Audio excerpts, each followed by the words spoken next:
So the head of FIFA says the 2030 World Cup might have 64 teams. The idea is going to be looked at and discussed. Every nation should have the chance to dream of playing at football's biggest event. We're definitely getting closer to that. 64 contenders would mean that for every country that's even a member of FIFA, 1 in 3 would qualify for the World Cup. And that gets people talking. 64 teams is a great idea. More spots at the World Cup means more teams incentivized to actually strive to reach somewhere. Is there enough talent for 64 teams?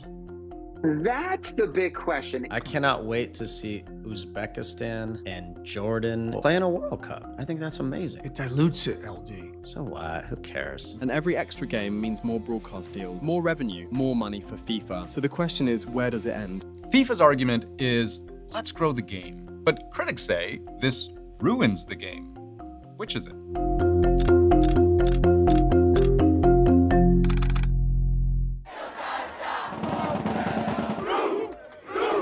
The Men's World Cup is one of the biggest, if not the single biggest sporting event on Earth.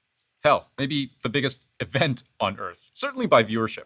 Some 5 billion people are estimated to have watched the last World Cup in 2022. And for any country hoping to take part, just qualifying alone is a big deal. Japan's a perfect example of a country that seized on a moment to forever grow the game. Because when you think of Japan's most popular sport, we tend to think of baseball. But November 16th, 1997, the day Japan defeated Iran 3-2 to secure their first ever spot in the FIFA World Cup, soccer in that country would never be the same. Now, yes, they lost every game they played and didn't make it out of the group stage. And making the World Cup wasn't some magical everybody now loves soccer moment. But it was the start of a psychological shift. A sign that soccer wasn't just some secondary sport. It was something where Japan could be a real contender on the world stage. The very next World Cup, Japan was a joint host. And from news coverage at the time, talking to Japanese fans who had never been fans, a year ago, soccer was farthest from my mind. But now I have to admit I am sold on the game. And then they add this colorful detail, says the 54-year-old balding executive who played baseball when he was in high school. Which I just think is a funny way to make that point. But ever since then, soccer became big business. Japan's biggest corporations began sponsoring the game, investing in training camps, world-class training facilities, stadium infrastructure.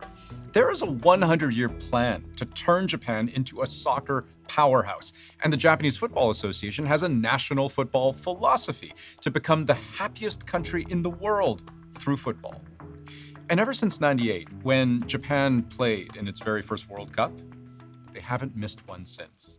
So there's certainly an impact when you have teams enter the World Cup, and expanding that only has compound interest in terms of the growth in the game globally. There's been studies done that diaspora groups from around the world feel much more connected when they see their homeland represented in a World Cup. And we can go one step further.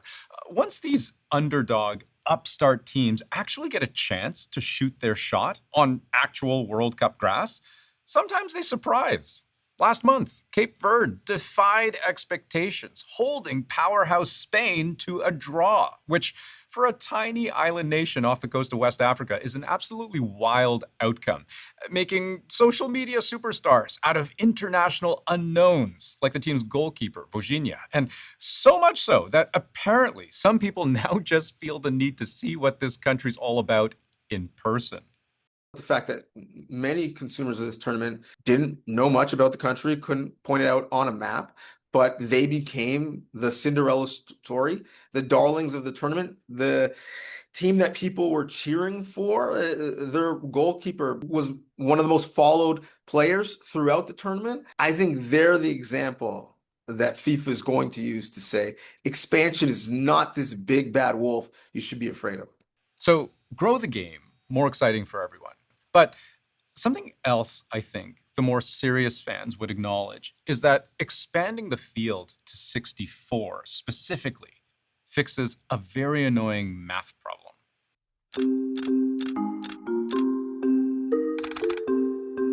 So a lot of this argument about growing the game, We heard all of that almost 10 years ago now.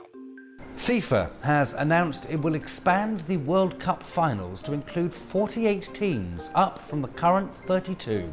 Because back in 2017, this idea of expanding the field from 32 to 48 was a big change too. And not just because 48 is a bigger number. The problem with the 48 team model is that the number 48 just creates a really wonky tournament structure. Because imagine, let's simplify things. We create a whole tournament just for 2 teams.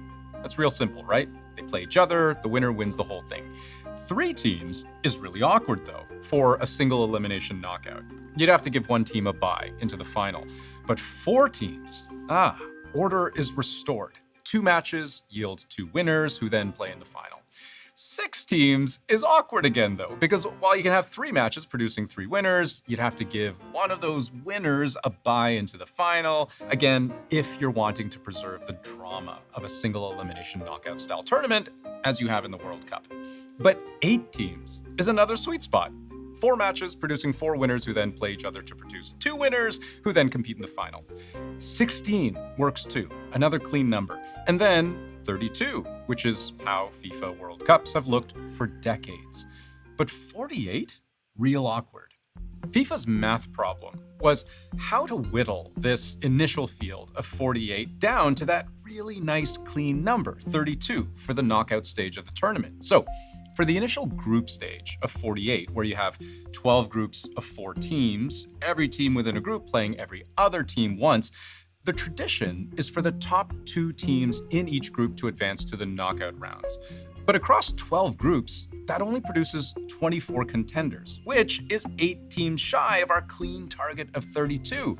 So, where does FIFA find them? Well, the top 8 third-place finishers across all groups clinch those spots. But this was really divisive for fans, for whom this can create a lot of mathematical inelegance, a lot of messiness, and uncertainty when trying to figure out, as games are being played, is my team advancing or not? And we're going to focus now on that rather nervous battle to finish inside the magic number and qualify for the round of 32 as one of the third-place teams. So, ironically, expanding the World Cup to 64 teams actually solves one problem that the expansion to 48 teams created, which is to say, it's returned to a clean number. Bracket tournaments love powers of 2.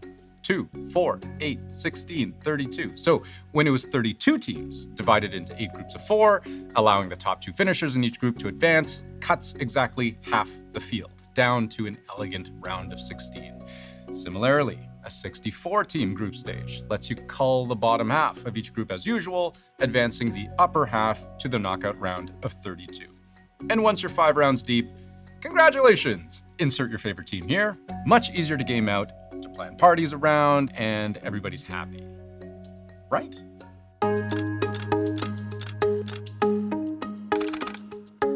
The loudest argument I've seen from fans against this potential World Cup expansion to 64 teams is that you're sort of diluting the brand, aren't you? Like, isn't making the World Cup supposed to be like making the Olympics? An honor just to be there. Shouldn't it be a very exclusive club at the tippy top? And if you let just anyone play in the most prestigious soccer tournament on earth, how prestigious could it possibly be? Is this tournament really a showcase of the best countries in the world, or is it just a big free-for-all where anybody can participate regardless of whether they have the team or the ability to compete? What's really interesting to see when you look back at every World Cup that's ever been played is not just how many teams took part, steadily growing from just 13 at first all the way up to 48 today and maybe 64 tomorrow, but also how hard was it to make the cut each year in the first place? In 1930, 13 teams played, but there were only 41 FIFA member countries. So that's about a third of eligible teams getting to compete in the World Cup. By the time almost 50 years later rolls around, you still have just 16 teams competing, but there were 146 member nations vying for a spot. That's just 11% of eligible teams getting a shot at World Cup glory. And this was a central reason for expanding the World Cup field to 24 for the next tournament. But through the years, FIFA membership kept growing. By 1994, even 24 wasn't enough, so they boosted it again to 32, at which point, fast forward to Qatar in 2022, 32 teams eligible to compete out of a total membership of 211 countries. That's only 15% of the field that gets to play. Upping that threshold to 48 teams for this year's World Cup boosted participation to 23%, and increasing that once again to 64 teams, you would be allowing nearly a full third of all soccer-playing FIFA nations to play for the world's most coveted soccer prize. That's one concern, that just the prestige around the tournament, if everyone is invited, and essentially there's a bunch of teams from federations that are essentially getting participation medals to show up and then be shipped home after 3 games, that might take away from the accomplishment and the legacy of saying that you played in a World Cup. And this argument about dulling the sheen of participating isn't just about exclusivity. It's also about the quality of play. By definition, when you're expanding who's eligible to compete, you're letting in worse and worse teams. Now, these teams aren't bad per se, but the wider the field, the more lopsided matchups you create. Where Germany blows out Curacao 7-1, or where weaker countries like Haiti, Iraq, Panama, Uzbekistan, and Jordan lose every game they play.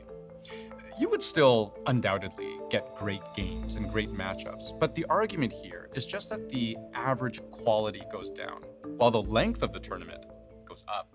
We're already watching almost 10 to 12 hours of football a day in the group stages. What 64 would do is either elongate the group stages or intensify them, which means I think there could be up to 16 to 18 hours. That's wild. Now, I don't think anybody's suggesting that 64 is the threshold at which the world suddenly gets bored of the World Cup. It's still a once every 4 years tournament, and people are, quite frankly, addicted. Imagine playing a bunch of Super Bowls for 6 weeks. That essentially is what the World Cup is in Africa, in Asia, in Europe, in South America. This is arguably the greatest sporting event in the world, and people would still come just for the spectacle. But all to say, these are the questions that get raised, because after 64, what's next? 128? How many stadiums do you need for that? How many volunteers? How many host cities? How many host countries?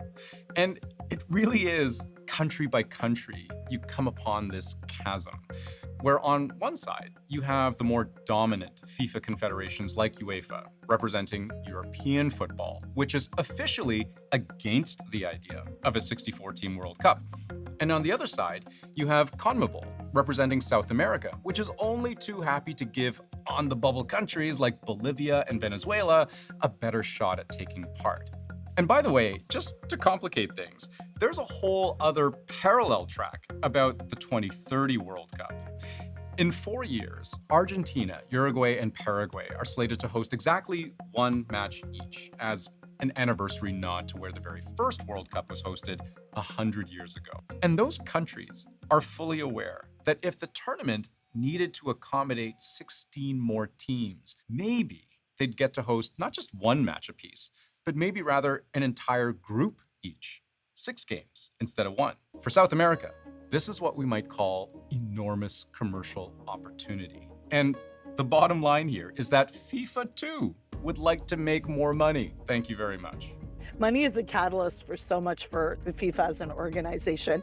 And if 64 teams seems profitable, irrespective of it being, being critiqued and whatnot and being controversial, they would do it. Now, I won't pretend to know how FIFA weighs the scales when it considers the value of more broadcast revenue, more sponsorship deals, more advertising, more ticket sales, against the risk that the World Cup is only becoming more bloated, more unwieldy, more diluted, less special. But the historical trend has been for the tournament to grow in size. And FIFA may be banking on the fact that no matter what, a lot of people will probably still want to watch.